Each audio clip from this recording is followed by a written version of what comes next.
Hola, buenas tardes a todos los asistentes. Para aquellos que no me conozcáis, soy Manuel Cobos, soy miembro de la Junta Directiva de la Asociación de Enfermos de Pompe y tengo la enfermedad de Pompe de inicio tardío. En estos últimos años he estado en contacto con muchos profesionales y he visto que muchas veces organizamos congresos y otras actividades que no llegan a todos. En el caso de los pacientes, por problemas de desplazamiento o el estado que te encuentres. Y a los profesionales muchas veces lo que le pasa es que la dificultad de compaginarlas con sus agendas y también en la localización que se hace el evento.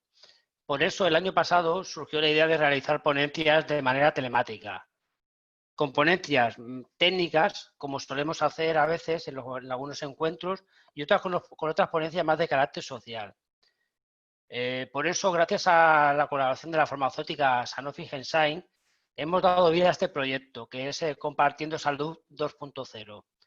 La idea de este proyecto es intentar realizar una ponencia cada mes o mes y medio, intercalando ponencias técnicas dirigidas a profesionales con otras ponencias más para ayudar a los pacientes, ¿vale? Y antes de entrar en lo que es la ponencia en sí, quería dar las gracias a Sanofi por la ayuda y, bueno, sobre todo también a muchos de los ponentes, que muchos de ellos llevan colaborando con la asociación durante mucho tiempo, y también a FEDER y a SEN, que también están muchas veces siempre a nuestra disposición. Y llegados a este momento ya, vamos a comenzar con la ponencia.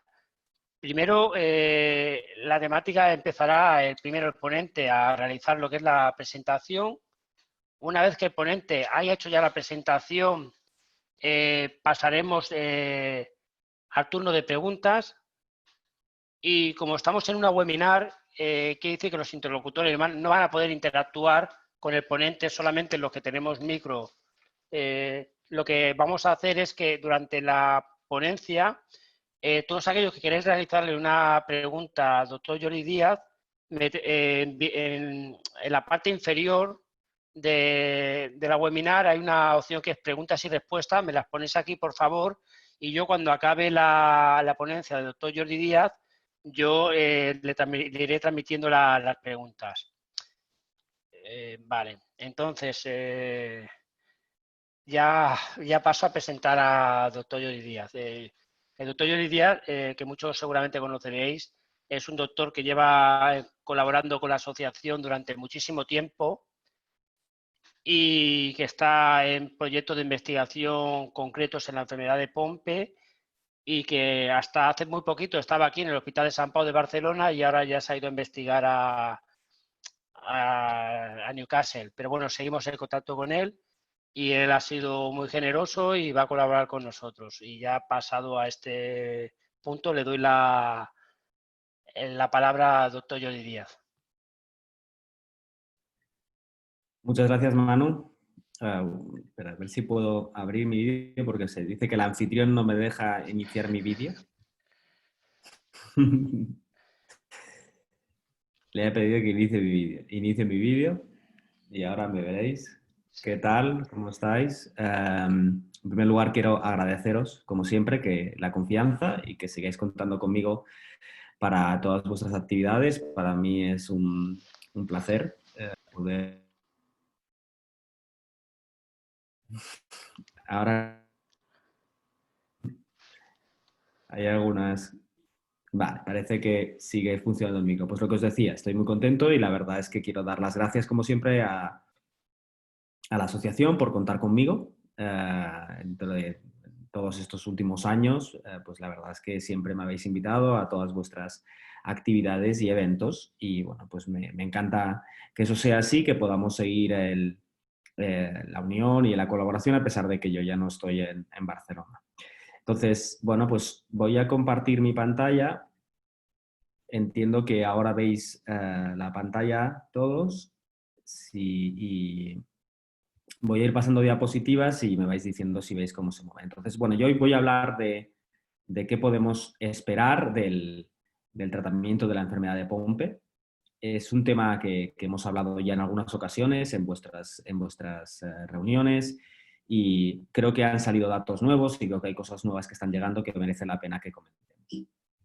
Entonces, bueno, pues una pequeña introducción creo que siempre es útil. ¿Qué es la enfermedad de Pompe? Pues la enfermedad de Pompe es una enfermedad rara que está producida por mutaciones en el gen GAA. Tiene una prevalencia de alrededor de un caso por cada 40.000 habitantes, eso son lo que nos dicen los estudios epidemiológicos, y aunque probablemente en nuestro país sea menos, porque tendríamos que tener entonces alrededor de unos 500 o 600 casos, y creemos que la prevalencia de la enfermedad de Pompe en España está alrededor de unos 250 casos, 250 casos como mucho.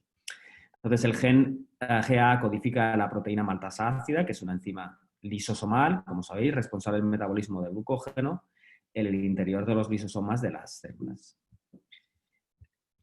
Lo que ocurre básicamente en condiciones normales es que la maltasa ácida, que es esta enzima que está en el interior del lisosoma, metaboliza el paso de glucógeno a glucosa. La glucosa sale al exterior, al citoplasma de las células, donde se participa en la obtención de energía. Y entonces pues van ocurriendo, pues la célula tiene diferentes fuentes de energía y una de ellas obviamente es la glucosa. Lo que ocurre cuando tenemos una mutación en el gen GAA es que no puede pasar de glicógeno a glucosa, y eso va a hacer que tengamos un acúmulo de glucógeno, porque obviamente la célula sigue enviando glucógeno al interior del lisosoma para conseguir energía, y al final lo que vamos a tener son células con un citoplasma lleno de estos lisosomas que están cargados de glucógeno. Y eso pues, nos va a llevar a que en fases finales tengamos una rotura del lisosoma y una liberación de glucógeno al exterior de la célula y también de todos los enzimas que están aquí dentro, de todas esas proteínas, que lo que hacen al final es degradar la célula en sí. Esta sería una fotografía de una biopsia muscular y podéis ver aquí los acúmulos, todas estas cosas que veis, en rojo oscuro, porque nos hagamos una idea, sería una fibra normal, y todos estos acúmulos que veis en rosa claro sería el glucógeno en el interior de una fibra muscular. Existen diferentes fenotipos de la enfermedad y básicamente vamos a dividirlos en enfermedad de Pompe infantil clásica, en la enfermedad de Pompe infantil no clásica, que serían aquellos que empiezan la clásica antes del primer año y la no clásica nuevamente antes de los 2 años de vida, y luego tendríamos la enfermedad de Pompe del adulto, que sería aquella que inicia en cualquier momento de la vida, desde los 2 años hasta la muerte del paciente.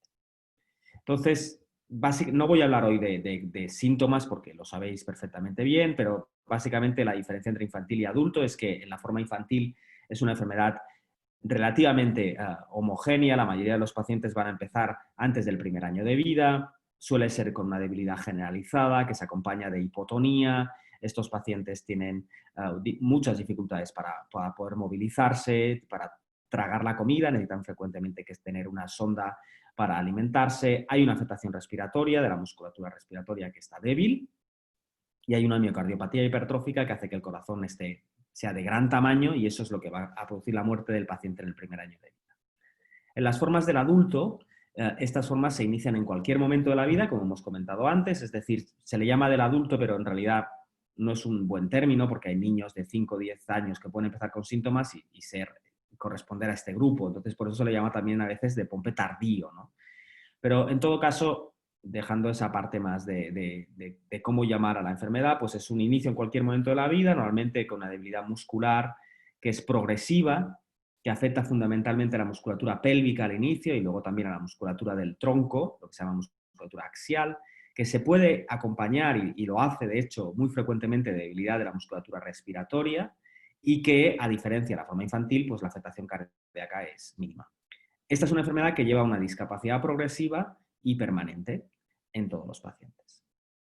Entonces, una vez hemos definido qué es la enfermedad de Pompe, vamos a hablar un poco de qué tratamiento existe y qué podemos esperar del tratamiento. Entonces, como sabéis, el único tratamiento que está aprobado a día de hoy es la terapia con miocime.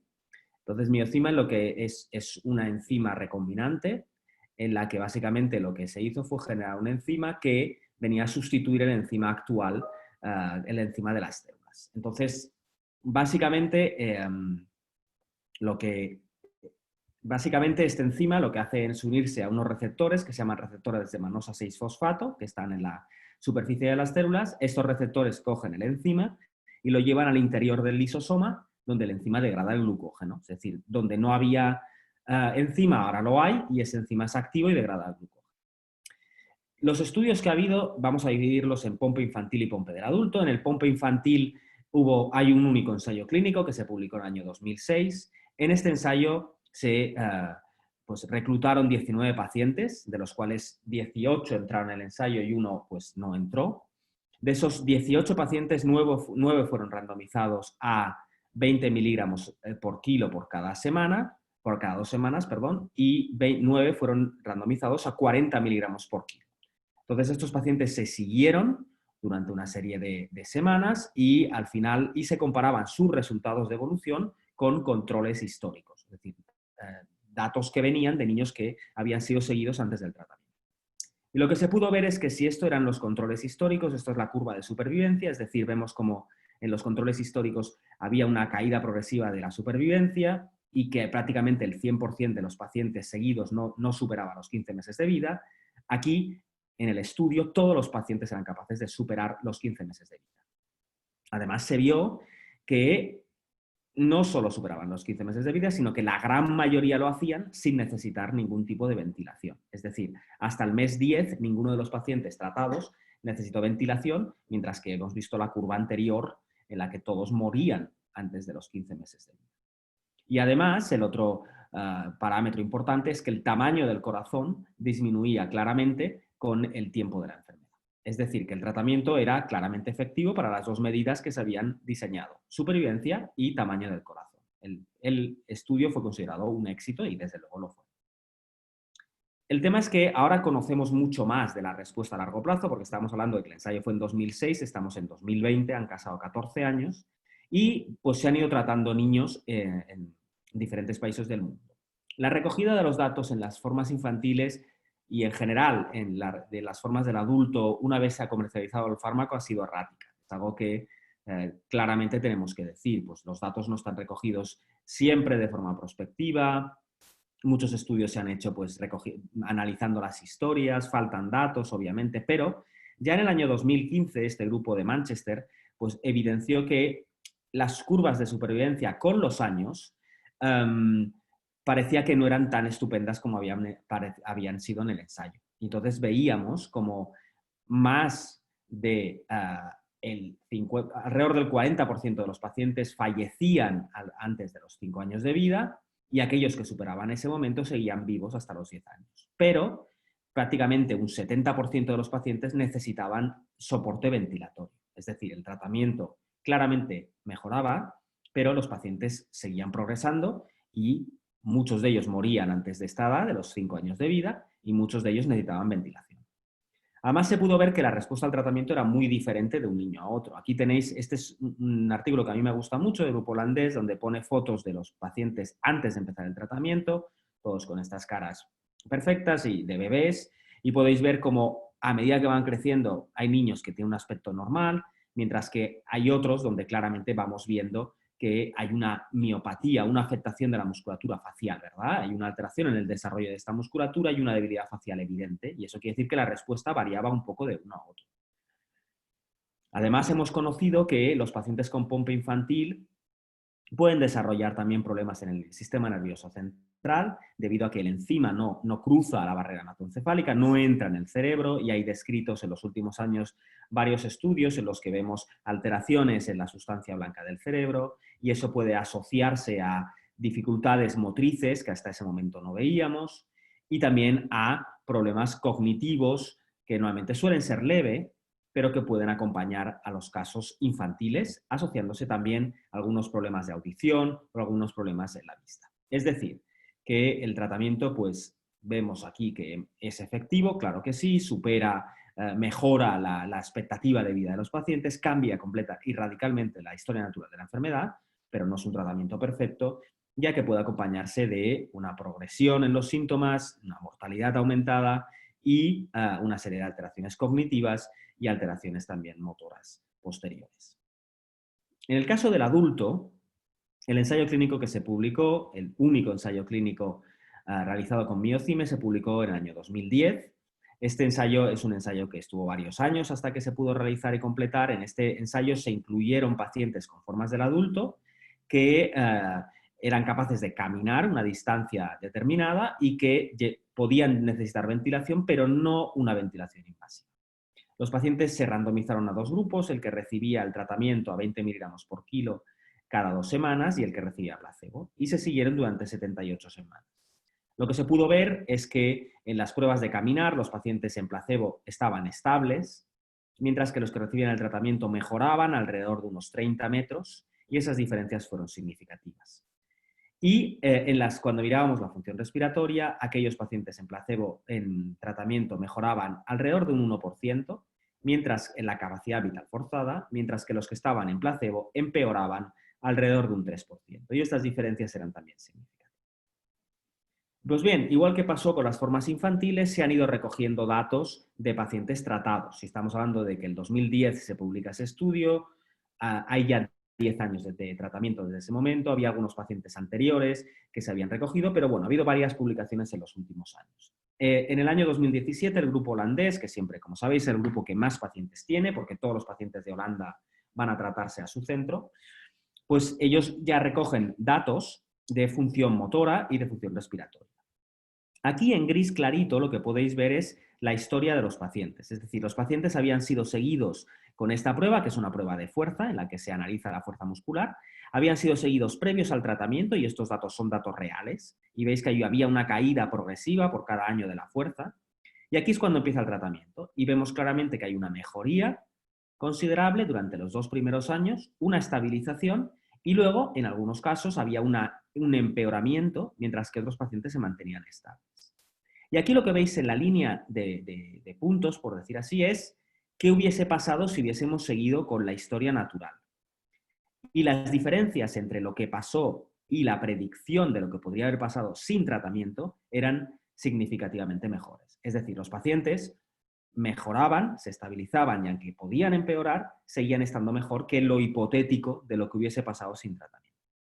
Aquí tenéis la distancia caminada en los 6 minutos y vemos que había una mejoría, de nuevo, estabilización y un empeoramiento lentamente progresivo, pero que los pacientes después de 5 años de seguimiento estaban mejor. Y aquí la función respiratoria con el esquema de antes, empeoramiento inicial con la capacidad vital, estabilización de los pacientes, claramente, comparado con lo que hubiese pasado, diferencias significativas. Es decir, que esto era una demostración de que el tratamiento cambiaba de alguna forma la historia natural de la enfermedad. Acaba de publicarse este trabajo que se hace solo unos meses, a finales del año pasado, donde ya recogemos datos de pacientes adultos a 10 años. Y es de nuevo el mismo grupo, el grupo holandés, con algunos pacientes de Francia. Entonces aquí básicamente ellos definen, después de analizar cerca de 80 pacientes, una serie de respuestas, de tipos de respuesta. Tendríamos un grupo de pacientes que inicia el tratamiento y consigue una mejoría continua. Eso es un tipo de respuesta que han ido viendo alrededor en algunos pacientes. Pacientes que no dejan de mejorar incluso 8 años después de iniciar el tratamiento. Luego hay pacientes que empiezan mejorando rápidamente y se estabilizan. Hay pacientes que inician una mejoría, se estabilizan y empiezan un lento deterioro. Tienen pacientes estables o estables que luego acaban empeorando. Y tienen pacientes que no dejan de empeorar a pesar del tratamiento, pacientes que van estables, empeoran estables y pacientes con una respuesta inclasificable. Es decir, en este estudio lo que nos están mostrando es que hay una variabilidad muy grande en el tipo de respuesta. Seguramente hay una serie de factores que no conocemos bien todavía que influencian el tipo de respuesta que hacen los pacientes adultos al miedo.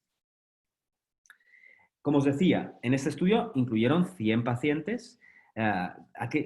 Esta tabla me parece interesante porque describe un poco cómo eran estos pacientes. La gran mayoría de ellos pues, eran portadores de la inversión típica asociadas a esta mutación, que es muy típica de la población holandesa, pero como veis, una gran mayoría de los pacientes llevaba la mutación típica de la inversión. Casi todos los pacientes habían desarrollado anticuerpos, pero a títulos bajos o intermedios, y 3 de los pacientes habían parado el tratamiento. ¿Cómo estaban los pacientes? Pues la edad media al inicio del tratamiento era de 49 años, entre 41 y 60 al rango, es decir, estamos hablando de pacientes en este estudio que en realidad suelen ser un poco más mayores de lo que vemos ahora. Por ejemplo, en el que hemos hecho nosotros en Barcelona, pues la edad media nuestra está en 34, 35 años. Es decir, que aquí eran pacientes que ya llevan más tiempo de evolución. Veis aquí que la media de evolución de la enfermedad hasta el tratamiento era de 17 años, y con una media de entre 10 y 23. En nuestro estudio, para que os deis cuenta, la media era de 9. Es decir, que estos son pacientes que llevan mucho más tiempo con síntomas sin tratamiento. Y como podéis ver, esto sería el porcentaje de respecto a lo previsto por la edad y sexo del paciente en cuanto a las pruebas funcionales. Pues la mayoría de los pacientes habían perdido ya un 50% de su capacidad motora en el 6 minutes o en las pruebas de fuerza. Y les quedaba solo entre un 30 y un 40% de función respiratoria. Es decir, estamos hablando de pacientes en fases moderadas y avanzadas de la enfermedad en este estudio. Y eso hay que tenerlo en cuenta cuando estamos analizando una respuesta al tratamiento. Como veis, esto es, cuando empezó en el tratamiento, cuántos pacientes estaban utilizando una silla de ruedas, fuese parcial o completa, aquí tenéis 7, y cuántos no utilizaban ventilación no invasiva. Entonces, al final del seguimiento, 10 años después, esos 7 se convierten en 13 que necesitaban silla de ruedas, 3 de los cuales pasan a necesitar una silla de ruedas siempre, y de ventilación no invasiva, 7, 24 al final del estudio utilizaban ventilación invasiva. Yo creo que este ya es un dato, es decir, nos está enseñando que si bien el tratamiento cambia, obviamente, hemos visto que es así, los números nos lo muestran, los pacientes después de 10 años necesitan silla de ruedas, necesitan ventilación, es decir, que la enfermedad en este grupo de pacientes con estas características seguía progresando. Y esto es un poquito para que veáis la evolución. Es decir, en azul oscuro veis ya los pacientes que han sido tratados y por el tiempo de tratamiento, veis algunos que paran el tratamiento, que sería este de aquí o este de aquí. Y en azul clarito es el seguimiento pretratamiento. Y vemos cómo hay 2 pacientes que fallecen durante el seguimiento, pues por complicaciones algunas veces relacionadas con la enfermedad, otras veces no así. Y en el cuadrito los que empiezan en ventilación no invasiva y veis cómo hay muchos que lo hacen durante el tratamiento.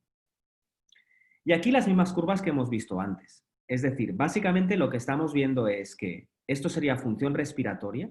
Lo que estamos viendo es que los pacientes empiezan con esta función respiratoria, esta capacidad vital alrededor entre el 50 y 60, y en estos 10 años va cayendo la capacidad vital, llegando a caer pues, aproximadamente unos 10 puntos el porcentaje, tanto sentado como tumbado. Es decir, hay una caída con el tiempo de la capacidad vital. Y las pruebas inspiratorias e expiratorias se mantienen relativamente estables durante este periodo de tiempo.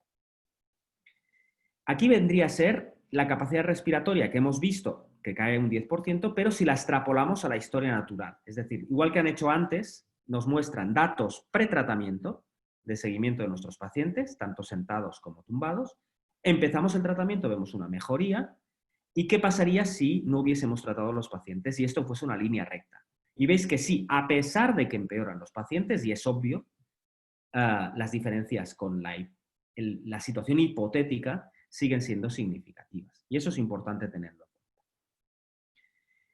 Y aquí lo que estamos viendo es el porcentaje de pacientes que nos dicen que han mejorado o que han empeorado. En verde serían aquellos pacientes cuya función respiratoria o motora está mejor que al inicio, después de 10 años de seguimiento. Y vemos que solo un 14% están en esta situación. En azul claro veis aquellos que han mejorado o estabilizado una de las dos, o la función de las piernas o, bueno, función de las piernas no, o el 6 minutes o la capacidad ventilatoria. Y veis que el 38% de los pacientes están aquí. Es decir, que más de un 50% de los pacientes en miocime después de 10 años de seguimiento ha mejorado o estabilizado o las dos funciones o una de ambas.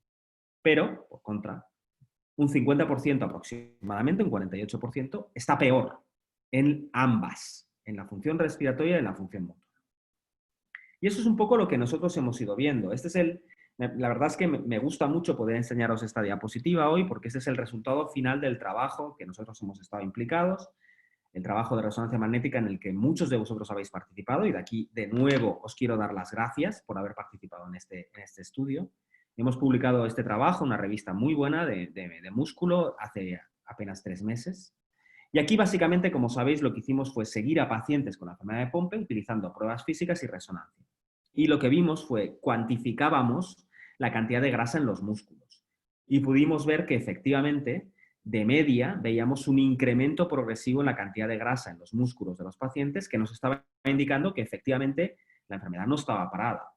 Yo me acuerdo la primera vez que presenté estos datos, hace ya 3 o 4 años, que tuve muchas críticas por parte de la comunidad científica porque todo el mundo decía que los pacientes estaban igual y que no había cambios, etc. Y poco a poco fueron saliendo estos otros trabajos que mostraban que los pacientes empeoraban poquito, pero empeoraban. Es decir, que nuestros hallazgos en el que vemos que los pacientes tienen cambios a nivel de grasa ya van en línea con los hallazgos clínicos. Y lo que pudimos ver es que había una variabilidad enorme entre aquellos pacientes que empeoraban un poquito solo, menos de un 1%, menos de un 2% en 3 años, es decir, prácticamente nada, y aquellos que empeoraban hasta un 14% en 3 años. Y esto es un poco lo que nos enseñan los trabajos previos, que hay mucha variabilidad en la respuesta al tratamiento.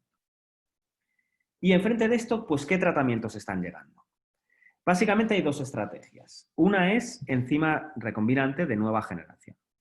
En el enzima recombinante de nueva generación, básicamente lo que se busca es enzimas que sean mejores que el tratamiento actual con miocine.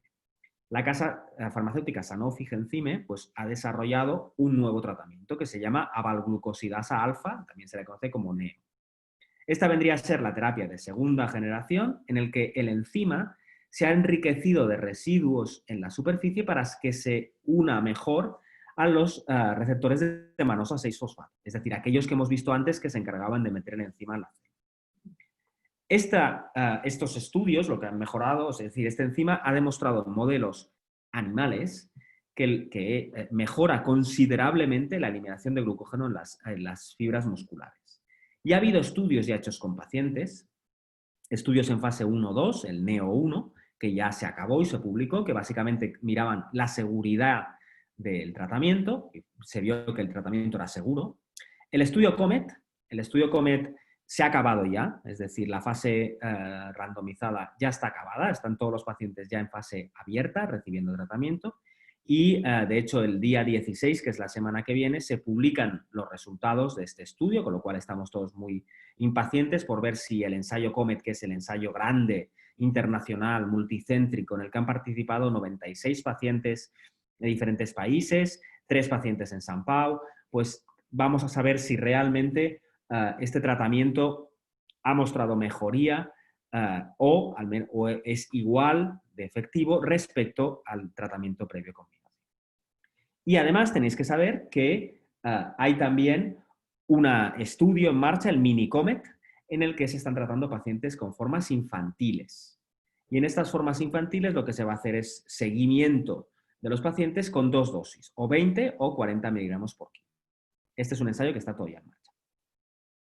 Pero la buena noticia para todos es que tenemos más tratamientos también y hay más casas comerciales en esta historia y por lo tanto el hecho de que haya competencia yo creo que siempre es positivo porque quiere decir que todo el mundo tiene que estar siempre pensando en nuevas cosas. Entonces Amicus, es otra casa comercial, ha desarrollado un enzima nuevo que en esta ocasión es este que veis aquí. Este enzima se introduce en las células unido a un receptor del factor de crecimiento de insulina.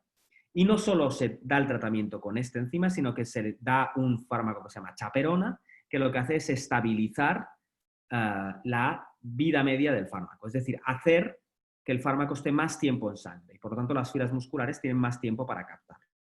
Los resultados en modelos animales han visto que el tratamiento es efectivo para reducir la cantidad de azúcar de dentro de las fibras. Como veis aquí tenemos fibras con glucógeno y el tratamiento lo reduce considerablemente. ¿Qué estudios hemos tenido? Pues tenemos estudios en fase 1 en el que se busca la seguridad y la eficacia. Estos estudios se han acabado y se ha visto que el tratamiento es seguro. Estudios que ya incluyen una fase 2, que quiere decir probar en algunos pacientes con enfermedad de Pompe y ver qué tal los primeros resultados. Y esto también se ha acabado y se han publicado y los primeros resultados son positivos. Y ahora hay un ensayo en fase 3 grande con 99 pacientes que están siendo tratados en todo el mundo, en diferentes países, y este estudio es un estudio que está todavía en marcha y se va a acabar seguramente el año que viene. Y después ya nos metemos con la terapia génica, la manida terapia génica, habéis oído hablar mucho de estos estudios. Pues la terapia génica lo que pretende básicamente es utilizar un virus, ahora que están tan de moda los virus, ¿verdad? Un virus que en su interior lleva el gen GAA, que es el que falta. El tipo de virus que se utiliza es un adenovirus asociado, es un tipo de virus que tiene una gran capacidad infectiva, eso es algo bueno porque quiere decir que es capaz de llegar a todos los tejidos. Y hay dos estrategias diferentes. Uno, infectar el músculo e infectar el corazón, que son aquellos órganos típicos de la enfermedad de Pompe. Aquí hay dos compañías, Sarepta y Audentes. Audentes es la que está claramente más avanzada porque la buena noticia para todos es que ya ha empezado el ensayo clínico en 2 centros en Estados Unidos. Es decir, hay 2 centros que ya han reclutado pacientes. Va a haber 8 centros en el mundo que van a reclutar 6 pacientes en este primer ensayo. Es un ensayo de seguridad. Es decir, aquí lo que se busca es ver que el tratamiento sea seguro y no tanto resultados clínicos, aunque va a haber una parte de resultados. Este es un ensayo que no va a llegar a España, desgraciadamente. El ensayo de Audentes se va a realizar en Estados Unidos, en Italia, en Alemania y aquí en Newcastle, en la Universidad de Newcastle donde estoy. Sarepta, que sería otra compañía que está en esta estrategia también, va claramente más retrasada. Ahora mismo Sarepta está muy centrada en la enfermedad de Duchenne, que es una enfermedad pediátrica, y a pesar de todo tienen interés en este tratamiento. Y luego la otra opción que habéis oído bastantes veces, porque Federico Mingozzi, al que habéis invitado a vuestra asociación, pues os ha explicado esta idea, la otra opción es intentar infectar aquí el hígado y convertir el hígado en una bomba de producción de la enzima. Hay 2 compañías, una es Actus, que es una compañía que está desarrollada y que trabaja únicamente en la Universidad de Duke. Este es un ensayo clínico que ya está en marcha desde hace aproximadamente unos 6 meses, ya han reclutado varios pacientes ya.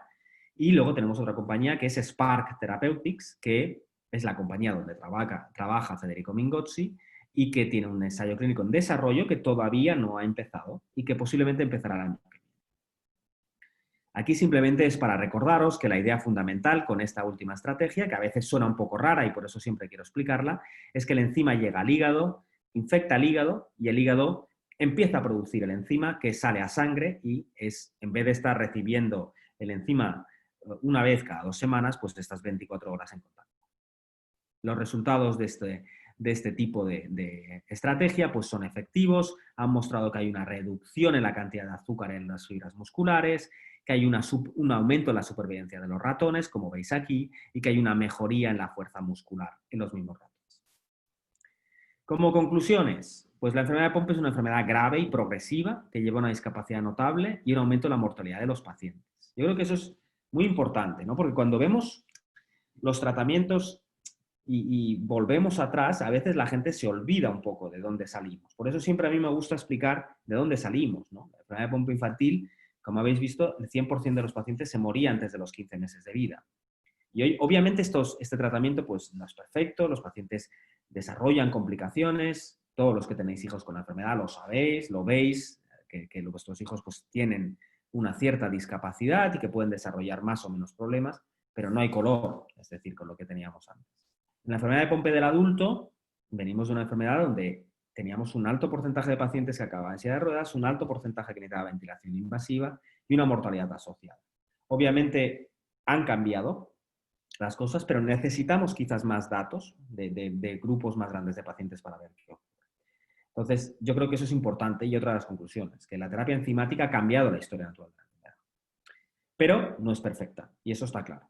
Y de eso creo que todos somos conscientes. Y por eso tenemos nuevas terapias en investigación, en enzimas mejores y en terapia génica, y estamos en un momento de auténtica júbilo en la enfermedad de Pompe, porque tenemos nada más y nada menos que 6 ensayos clínicos, de los cuales 4 están ya activos y 2 están por llegar, y uno de ellos ha acabado ya, y vamos a tener resultados en breve, que es decir que realmente es una enfermedad con mucha investigación.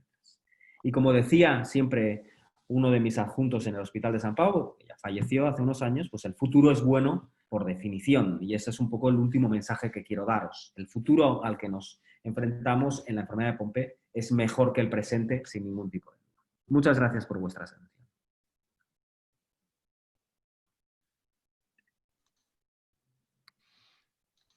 No sé, ahora creo que vamos a pasar al turno de preguntas. Muchas gracias, Jordi, por la presentación. No sé si se me oye o no. Espera un segundo. Sí, te oímos bien, mano. Muchas gracias por la presentación. Desde luego, comparado con la última vez que hice una presentación contigo vía Skype, que dio muchos problemas, verla así es todo. Me ha gustado bastante poder ver la presentación. Es una experiencia que creo que se va a repetir más veces. Pero bien, me han ido haciendo una serie de preguntas, pero bueno, yo aparte ya sabes que tengo muchas preguntas. Unas preguntas, la primera que me han hecho, que ha sido Ignacio, que creo que lo conoces, me ha preguntado en relación a los nuevos tratamientos de terapia enzimática, si va a condicionar tener el miocime, es decir, tanto en el que puede salir nuevo el de NeoGA, con el que el futuro libre, que también me imagino que en un futuro el de Amicus, si puede sustituir a los que tenemos o simplemente los que estamos ya con el miocime no tenemos que quedar con él. Bueno, es una pregunta para la que yo no tengo respuesta porque depende de la casa comercial, de Sanofi Encime, es decir, obviamente, son ellos los que tienen que ver la estrategia comercial en este sentido. Yo os puedo explicar un poco cuáles son los pasos que van a seguir, es decir, ahora mismo se van a presentar los datos. La buena noticia es que la buena noticia en mi caso personal es que Sanofi Encime me ha elegido a mí para que yo haga el release, o sea, que presente los datos a nivel mundial, con lo cual pues estoy muy contento. Y una vez hecho eso, que va a ocurrir el martes que viene, pues Sanofi va a pedir o tendría que pedir a las agencias europea y americana del medicamento pues que aprueben la comercialización del fármaco. Obviamente esto es una negociación, es decir, aquí las agencias tienen que ver si se reúnen pues los condicionantes para que el fármaco sea comercializado, si el ensayo ha resultado positivo, si se contestan todas las preguntas. La agencia suele tener preguntas, como es normal, antes de comercializar un fármaco, sobre todo estamos hablando de fármacos de este calibre. Si se acepta la comercialización, pues Genzime entrará a comercializar el fármaco ya. Y a partir de ahí la pregunta en realidad es para ellos, es decir, ellos son los que tienen que decidir si van a dejar de producir miocime, si el nuevo fármaco va a sustituir miocime, es algo que yo no puedo contestar en su nombre. Entonces, No, la pregunta era más bien tema técnico, no tema de política, de si se puede sustituir uno se por puede otro. sustituir, es decir, desde un punto de vista técnico se puede sustituir. De hecho, dentro del estudio, del ensayo clínico, hay una pregunta muy interesante porque hay un grupo de pacientes que han sido tratados durante pues, todo el seguimiento con miocime y cuando llegan a fase abierta cambian al fármaco nuevo, que es lo que le va a pasar a la gran mayoría de pacientes que están tratados hoy en día con miocime, que van a cambiar al nuevo. Entonces, estos pacientes que ahora ya se están siguiendo en fase abierta y que todos están tomando el tratamiento nuevo, pero estos que vienen de tomar miocime, para mí son muy interesantes porque vamos a ver cuál es el resultado, si el fármaco nuevo mejora las condiciones, la situación motora de los pacientes.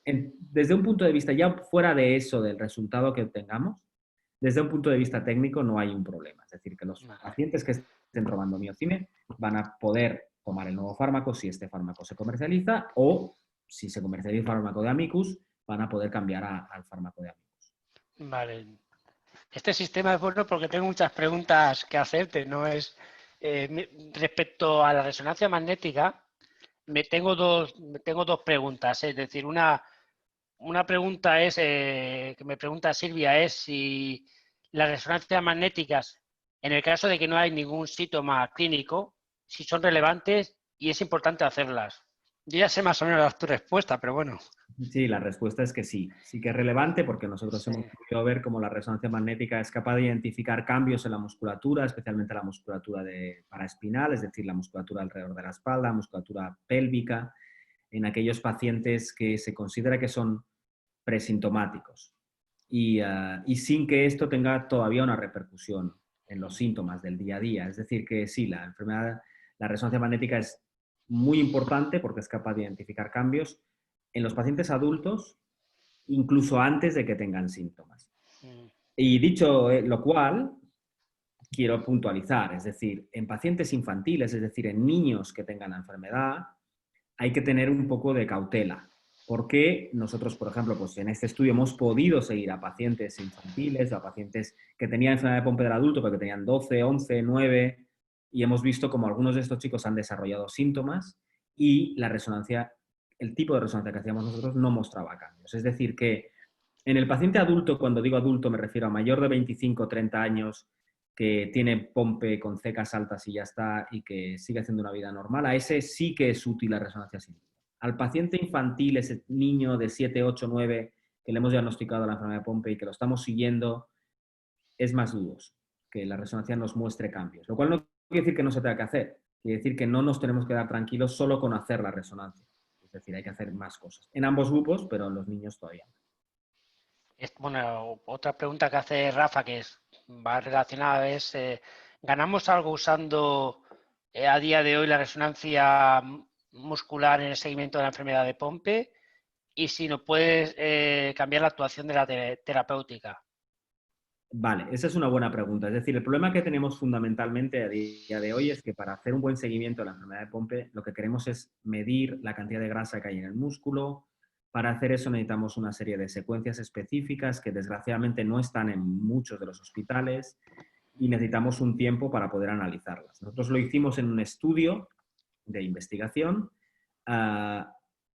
Este estudio pues, ha ayudado a que haya centros que vayan adquiriendo este tipo de secuencias y nos permite eso, pues seguir la evolución del paciente. ¿Qué relevancia clínica tiene eso? Pues eso, la relevancia clínica que tiene sobre todo es a la hora de empezar el tratamiento. Es decir, si yo tengo un paciente, por ejemplo, imaginemos, yo mismo, tengo 44 años, soy una persona que no tengo problemas motores, pero tengo una enfermedad de Pompe. Me hacen una resonancia y encuentran, y me voy a inventar la cifra, que tengo un 21% de grasa en las piernas. Entonces, si yo sé que el año que viene hago las pruebas funcionales y estoy perfecto, pero tengo un 24% de grasa, y al otro año sigo estando perfecto, pero tengo ya un 29% de grasa, pues nosotros lo que defendemos es que la resonancia, estos datos en los que vemos cómo se va perdiendo músculo, se utilicen para empezar el tratamiento. Desgraciadamente, como no hay mucha gente haciendo eso, pues todavía no hemos conseguido que las guías clínicas, ni del EPOC, que sería el Consorcio Europeo de Pompe, ni ninguna guía en general, utilice ese criterio para empezar el tratamiento. Pero lo que sí hemos conseguido es que en los ensayos clínicos se empieza a utilizar la resonancia magnética para seguimiento y yo creo que cada vez se va afianzando un poco más en el día a día. Vale. Otra pregunta es relacionada con el tema de la dosis de miocime. Como supongo que el tema infantil, como has comentado, que hay estudios con 20 y 40 miligramos, me pregunta cuál es la dosis recomendada actualmente para niños. Eso es Es decir, la ficha terapéutica, es decir, de miocime pone bien claro que es 20 miligramos por kilo cada 2 semanas. Esto para miocime ha sido una cruz porque al ponerlo en ficha técnica es el tratamiento que hay que dar. Es decir, el tratamiento que recomienda la casa farmacéutica. Entonces, aquí el trabajo ha sido el trabajo de la gente, de los pediatras, que tenían muchos casos, que no solo tienes uno y ya está, sino que tenían muchos casos con formas infantiles y veían que con 20 miligramos no había una respuesta tan buena como la que podían tener con 40 miligramos cada 2 semanas. Y vamos a ir un poco más allá. El grupo holandés, el grupo alemán, está ya dando 40 miligramos por semana a las formas infantiles. Eso se basa en la experiencia de grupos. Es decir, y ya por suerte empezamos a tener publicaciones que muestran que los pacientes tratados, pacientes con Pompe infantil, ¿de acuerdo? Es decir, que nadie empiece ya a llamar a su médico de los adultos. Pacientes con Pompe infantil, los estudios, las primeras publicaciones empezamos a ver que pacientes tratados con 40 miligramos por kilo por semana tienen una respuesta que parece más constante y mejor al tratamiento. El tema es que hay tantas dosis como médicos hay. Tengo colegas que han dado hasta 80 miligramos por kilo. Aquí en Inglaterra dan 20 miligramos cada semana. Hay otros en Holanda y en Alemania 40 miligramos cada semana. En España 20, 40 miligramos dependiendo del médico que tengas. Empiezan con 20, se empeora a 40. La verdad es que es un follón y es difícil tener una dosis que yo pueda recomendar. Con lo cual, lo único que yo puedo decir es, el doctor Díaz dice que la ficha técnica es 20 miligramos por kilo cada 2 semanas. Y si la administración se pone dura, la realidad es que tenemos poco a hacer más que presentar cartas y documentos defendiendo una dosis más alta, porque hay evidencias, empezamos a tener evidencias de que esta dosis es más útil y tendrá siempre que ser aprobado, eso sí, como un uso compasivo. Eso no hay, hasta que no se cambie la ficha técnica. Y por eso habéis visto que Sanofi Genzyme está haciendo ya un ensayo con el nuevo fármaco comparando 20 contra 40, porque si ve que 40 es mejor, pues obviamente este problema nos lo ahorramos de cara al futuro. Vale. Josep te hace una pregunta en relación a la presentación que has de un estudio, es decir, el estudio holandés que has expuesto indica que después de 10 años de tratamiento con el tratamiento de sustitución enzimática se observa que hay muy distinta evolución de los pacientes, A, B, C. ¿Está cuantificado qué fracción de los pacientes presenta cada uno de estos comportamientos? No está cuantificado tan específicamente porque hay una variabilidad importante. No hay datos suficientes. Yo creo que el problema que tenemos actualmente es que empezamos a tener pacientes que llevan ya 10 años. Es decir, seguramente alguno de vosotros lleva ya 10 años de tratamiento, pero en realidad siguen siendo pocos. Nosotros ahora hemos podido unir los datos de Alemania, de Brasil, de Argentina, de Taiwán y de los pacientes que nosotros controlábamos aquí en España y hemos podido, estamos analizando estos resultados. El máximo cuando unimos esto eran 10 años de seguimiento y la media salía a 7 y pico.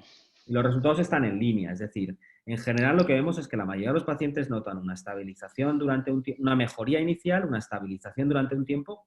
Un grupo importante de pacientes se queda estabilizado, es decir, realmente no vemos diferencias y es un poco la experiencia que yo tengo, que muchos pacientes siguen estabilizados, pero sí que es cierto que hay un grupo de pacientes que empeora después de un periodo de tiempo. Y normalmente el paciente ya te lo dice. Y yo creo que es muy notable ver que hay pacientes que empiezan a utilizar silla de ruedas, que empiezan a utilizar bastones, que necesitan ventilación. Ojo también que han pasado 10 años. Es decir, si uno tiene 55 años cuando empieza el tratamiento, después de 10 años tiene 65. Y obviamente hay un componente fisiológico que es el envejecimiento muscular, que ese no se cura con el Genzyme, con miocime. Es decir, hay un componente de envejecimiento normal del músculo. Y estamos hablando de un músculo que no es sano, con lo cual el envejecimiento pues, puede afectar todavía más a su funcionamiento. Yo te quiero hacer una pregunta referente al tema de los resultados que sea de capacidad respiratoria que a lo largo del tiempo van cayendo en algunos casos en el tiempo. Entonces, me gustaría saber si hay algún ensayo clínico o se tiene previsto de hacer un ensayo clínico en pacientes que llevamos con el tratamiento de sustitución enzimática para ver si hacer ejercicios de capacidad pulmonar, es decir, de soplar o de aspirar, si esos ejercicios pueden hacer que a lo largo del tiempo estabilice o incluso se pueda mejorar la capacidad respiratoria, porque lo que acabamos teniendo es que se nos va reduciendo cada vez más la caja torácica por hacer poco ejercicio agresivo, es decir, por poca actuación. Entonces no sé si hay previsión o no sé. Bueno, hasta donde yo sé, en España, por ejemplo, hay varios centros que tienen un interés en la enfermedad de Pompe desde el punto de vista respiratorio. Todos vosotros conocéis el grupo de Valencia, porque lo habéis invitado alguna vez en el Clínico de Valencia a vuestras charlas. En el 12 de octubre en Madrid, ahora desde hace también un tiempo, el grupo de neumología tiene un interés especial en la enfermedad de Pompe y está haciendo un estudio básicamente para analizar la función respiratoria en estos pacientes. Desde el punto de vista de tratamientos específicos, siempre ha habido mucha discusión sobre hasta qué punto la rehabilitación respiratoria es útil.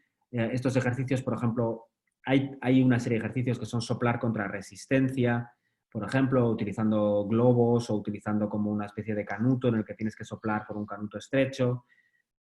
La verdad es que hasta donde yo sé, no hay un estudio que demuestre que este sea efectivo. En algunas otras enfermedades sí que hay pacientes que se han quejado de fatiga haciendo estos estudios, este tipo de tratamientos. Es decir, pero la verdad es que nos faltan datos para decir hasta qué punto esto realmente es útil en la enfermedad. Lo que sí que parece claro es que la musculatura respiratoria se afecta de una forma autónoma e independiente la musculatura de las piernas. Es decir, eso hace que algunos pacientes debuten con un problema respiratorio o que muy rápido desarrollen problemas respiratorios que pueden ser graves. Y aquí hay toda una historia detrás de que ya lleva muchos años estudiándose, de si esto depende solo de una afectación del diafragma como músculo, o hay una componente también de que los nervios que vienen de la médula espinal y activan el músculo pues no funcionan bien. Ha habido siempre mucha historia con este y debate en este sentido. En todo caso, contestando a tu pregunta, la idea es, hasta donde yo sé, no hay un ensayo clínico ahora mismo que analice función respiratoria. Lo que sí hay es recomendaciones generales y ha habido gente que ha utilizado las soplar contra resistencia, pero sin que se haya realizado un estudio. Vale. Vale. Has comentado antes de la terapia génica, el estudio que está haciendo Audentes, que va enfocado a infectar al corazón y al músculo esquelético. Y no, por ejemplo, al diafragma. ¿No se aborda diafragma porque es un músculo que no se obtendría resultados visibles o porque se cree que no se puede con la terapia génica hacer mucho? No, sí que va a diafragma. Es decir, aquí básicamente el tema es quizás mío que tendría que haber. Vale. Gracias por decírmelo porque esta es una diapositiva que he utilizado muchas veces y a partir de ahora le voy a poner Me parecía raro por eso. No, es decir, con eso quiero decir que va toda la musculatura del cuerpo, a toda, o sea, desde la musculatura del ojo, no sé, o de la musculatura de los labios hasta la musculatura del dedo gordo del pie. Es decir, el objetivo es que el virus intenta llegar a todos los músculos del cuerpo, incluyendo musculatura respiratoria y corazón. Tengo una pregunta, pero esta no sé si la vas a poder responder o no. ¿Qué posibilidades existe de que la terapia génica en el futuro sea asumida por la sanidad española? Es una pregunta un poco. Es una pregunta Bueno, yo creo que es una reflexión interesante. Es decir, si me permites, la única terapia génica en enfermedades neuromusculares que está aprobada es el tratamiento con adenovirus en la enfermedad que se llama atrofia muscular espinal. La atrofia muscular espinal es una enfermedad relativamente frecuente. Estamos hablando de 1 de cada 6.000 nacimientos, es decir, que rompes 1 cada 40.000. Aquí 1 cada 6.000 la prevalencia, que no está mal. Y es una enfermedad esta que puede ser terrible en los pacientes con AME tipo 1, son niños que no ya van a llegar a vivir más de unos meses, nunca van a sentarse y fallecen normalmente en menos de 2 años. La AME tipo 2 son pacientes que se sientan pero nunca van a caminar. Y la AME tipo 3 son pacientes que a pesar de que caminan pueden perder luego la deambulación. Es una enfermedad relativamente grave. La terapia génica cuesta $2 millones porque solo está comercializada en Estados Unidos. Cada inyección. Aquí el tema fundamental es que la terapia génica, en el caso del AME, es una única vez, el virus llega a las neuronas no se dividen, con lo cual nunca pierden la expresión de este gen, y el impacto que tengas, pues se ha visto que es espectacular. Es decir, estamos hablando de que en todos los pacientes consiguen una mejoría. Cuanto antes se traten mejor, obviamente. Si tratas a un paciente ya avanzado, pues la mejoría es menor e incluso no tiene sentido. Pero claro, estás hablando de un único tratamiento que no es que cure la enfermedad y que ya nunca no haya ningún problema, pero son 2 millones. Claro, si esto es el precio del tratamiento con terapia génica en la enfermedad de Pompe, pues estamos hablando de 2 millones por cada uno de los pacientes. ¿Hasta qué punto los estados pueden con esto? Pues la respuesta es la siguiente. Hay países como Australia, hay países como Arabia Saudí, hay países como Qatar, que viendo venir estos precios, lo que han empezado es a hacer ya estudios en parejas que quieren tener hijos. Es decir, usted quiere tener hijos, pues nosotros le hacemos un estudio genético para ver si ustedes dos son compatibles y si ustedes llevan mutaciones en genes que pueden hacer que tengan hijos con enfermedad de Pompe. No sé si el Pompe está incluido, pero la atrofia muscular espinal sí. Y el objetivo básicamente es decir, no vamos a pagar, no podemos pagar 2 millones por cada uno de estos pacientes, pero sí podemos hacer estudios para asesorar a las parejas y decirles, ustedes tienen un riesgo elevado de tener un niño con esta enfermedad que es mortal. Entonces vamos a ver hacia dónde vamos.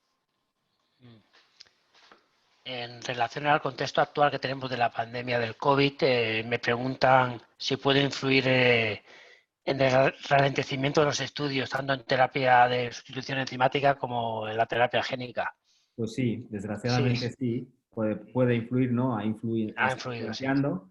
En nuestro caso, teníamos 6 pacientes en ensayo clínico, de los cuales los 6 se quedaron sin tratamiento por 3 meses prácticamente.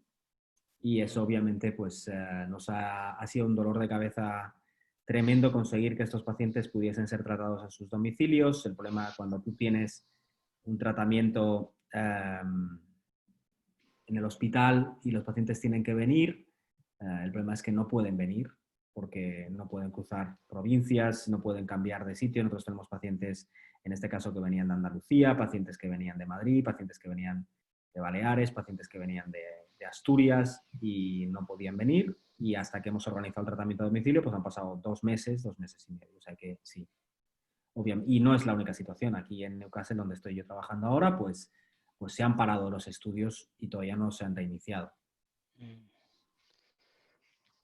Se nos estaba pensando en los estudios, que lo primero que me comentaron a mí desde la asociación es que se pusieron en contacto a alguna farmacéutica para indicarnos que se paraban los estudios a nivel general. Es una lástima de que esto esté pasando y sobre todo el caso que comentas de gente que está en un ensayo que se queda sin tratamiento durante tres meses. Pero bueno, yo las preguntas las transmito. Me preguntan también, y creo que esta ya va a ser la última porque tampoco es a las 6, y me preguntan también si entrenando el músculo y haciéndolo más fuerte es más difícil que se convierta en grasa y entonces el progreso de la enfermedad del músculo degenere más lentamente. Lo que pasa es que esta pregunta creo que está en el contexto de ya teniendo la enfermedad de Pompe, no antes de tener la enfermedad de Pompe. Sí, sí, esta es una pregunta clásica, ¿verdad? Siempre sale esta pregunta. Es decir, desgraciadamente el tema del ejercicio siempre es el mismo. El sentido común nos dice que tenemos que hacer ejercicio todos, yo el primero. Es decir, desde que he venido a Inglaterra y que estoy aquí con el COVID, voy de mi casa al trabajo, trabajo a casa y me he engordado unos cuantos kilos. Es decir, y mi forma física es peor, me lo noto. Tengo que subir una cuesta desde saliendo de casa para venir al trabajo y me cuesta subirla. El ejercicio físico es bueno, seguro. Ahora, ¿cuál es el impacto del ejercicio físico de forma real en la enfermedad de Pompe? Pues no lo sabemos. No sabemos hasta qué punto tiene un impacto. Si hago tanto ejercicio voy a estar mejor. Lo que todo parece indicar es que tenemos que aplicar el sentido común, es decir, hacer mucho ejercicio puede ser también dañino para el músculo. Si uno tiene una situación en la que lleve el músculo a estar exhausto, no es una buena idea. Hay que hacer un ejercicio siempre aeróbico, no anaeróbico, nada de pesas, nada de corrientes eléctricas. Siempre ejercicio aeróbico en el que uno controle el esfuerzo que está haciendo, con descansos. Lo que sí sabemos es que el ejercicio físico sin descanso se asocia a un aumento considerable del número de CKs, es decir, de rotura muscular. El ejercicio en el que se hacen periodos cortos de ejercicio y periodos largos de descanso, 5 minutos de ejercicio, 10 de descanso, suele ser positivo. Hay que reforzar musculatura pélvica, abdominal. Hay unos vídeos estupendos que grabamos en San Pau y hace unos cuantos años que tenéis grabados en la web, no sé si todavía los tenéis, que son fantásticos porque muestran ejercicios específicos. Hay que buscar que nos hagan planes de ejercicio para poder mantenerse activos. Y fijaos que os voy a decir, el COVID ha hecho que mucha gente esté cerrada en casa, los pacientes con Pompe pues más todavía, porque obviamente si pilláis una neumonía y tenéis una disfunción respiratoria, pues tenéis muchos números de tener problemas. Y eso ha hecho que ahora empecemos a ver pacientes que llevan 3 meses cerrados en casa sin hacer mucho ejercicio. Y todos nos estamos dando cuenta de que no haber hecho actividad física hace que los pacientes estén claramente peor. Es decir, no puedo deciros cómo de mejor, pero que sí que vemos que la capacidad física de todo el mundo y de los pacientes, por ejemplo, en el caso de Duchenne, en el caso de Pompe, vemos cambios, que los pacientes se cansan más, es evidente. Yo creo que se trata simplemente de reactivarse y volveremos a una normalidad pre-COVID, pero efectivamente sí, hacer ejercicio es positivo. ¿Hasta qué punto eso tiene una influencia a largo plazo en la enfermedad? Yo siempre he hecho mucho ejercicio y por eso no estoy en silla de ruedas. Es difícil de decir. Yo creo que eso no tenemos realmente datos que nos permitan decir el impacto a largo plazo del ejercicio. Muy bien, pues estamos en hora.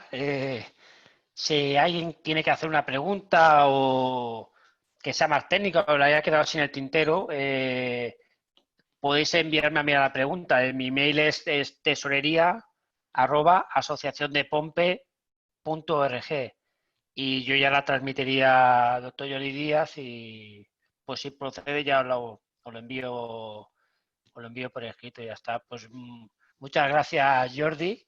Espero verte, pero en muy corto plazo, porque como has comentado que saldrán los resultados del NeoGA, el nuevo sustituto del miocime, yo creo que en breve, en 3 meses o así, tendremos que hacer otra esto para tratar ese tema importante, porque me imagino que también el movimiento asociativo tendremos un papel importante para también, si es mejor, intentar luchar para que se nos ponga algo que puede ser sobre todo en gente que empieza con el tratamiento, porque ya los que tenemos ya cierta edad como yo, a lo mejor no sé si hará mucho, pero estoy seguro que en los niños que están empezando, que cada vez se detectan antes y demás, puede ayudar.